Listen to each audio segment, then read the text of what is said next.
Hello साथी, मैं अभिषेक आप सभी का स्वागत करता हूं ओनली S5G की इस नई वीडियो में। तो अभी की खबर यह है कि नामीबिया की पहली महिला राष्ट्रपति, ठीक है, हाल ही में नेटुम्बो नंदी नदैतवाह ने नामीबिया की राष्ट्रपति चुनाव में जीत हासिल की है। उसके बाद 1960 के दशक में SWAPO पार्टी ज्वाइन करने वाली नंदी नदैतवाह नामीबिया की पहली महिला राष्ट्रपति बनी हैं। उन्होंने 57% वोटों के साथ जीत दर्ज की है। नेटुम्बो नंदी नदैतवाह SWAPO पार्टी की सदस्य हैं और 1990 से नामीबिया की सरकार को चला रही हैं। इसके बाद इस चुनाव में उनके मुख्य प्रतिद्वंदी independent patriots for change IPC party के पांडुलिनी इतुला थे, जो लगभग 26% वोट के साथ दूसरे स्थान पर रहे। इसके बाद नेटुम्बो नंदी नदैतवाह की यह जीत नामीबिया के इतिहास में एक महत्वपूर्ण कदम है, जो महिला नेतृत्व को आगे बढ़ाने और लोकतांत्रिक प्रक्रिया को सफलता को दर्शाता है। ठीक, इसके बाद अब जान लेते हैं नेटुम्बो नंदी नदैतवाह के बारे में। इनका जन्म 29 अक्टूबर 1952 को उत्तरी नामीबिया के ओनामुताई गांव में हुआ था। इसके बाद इनका जीवन राजनीतिक सक्रियताओं से भरा हुआ था और इनके पिता एक एंग्लिकन पादरी थे।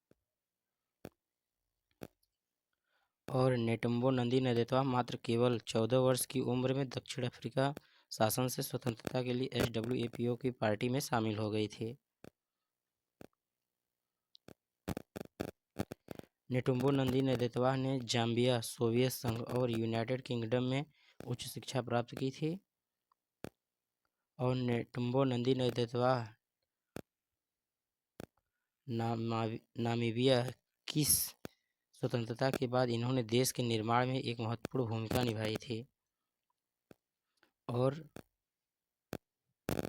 नेटुम्बो नंदी नदैतवाह अपने करियर के दौरान कई महत्वपूर्ण मंत्री पद पर भी कार्य किया है। यह दक्षिण अफ्रीका का एक देश है और इसकी राजधानी विंडहॉक है।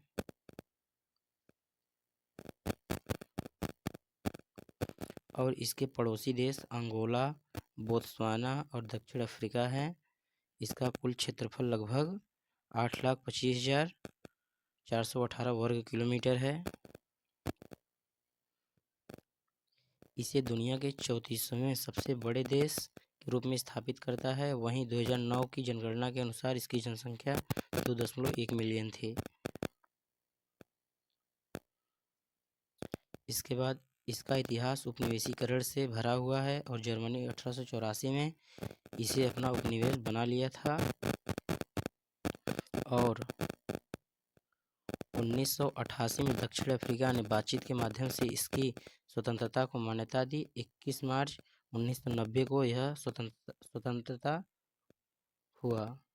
स्वतंत्र हुआ। ठीक,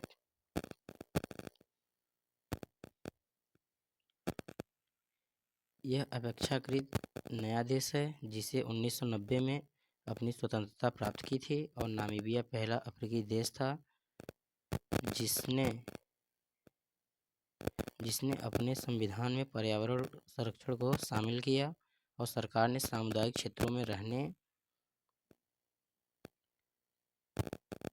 वाले लोगों को सामुदायिक संरक्षण के निर्माण के माध्यम से अपने प्राकृतिक संसाधनों का प्रबंधन करने का अवसर दिया। ठीक, अब तक के लिए धन्यवाद। फिर मिलते हैं नेक्स्ट वीडियो में।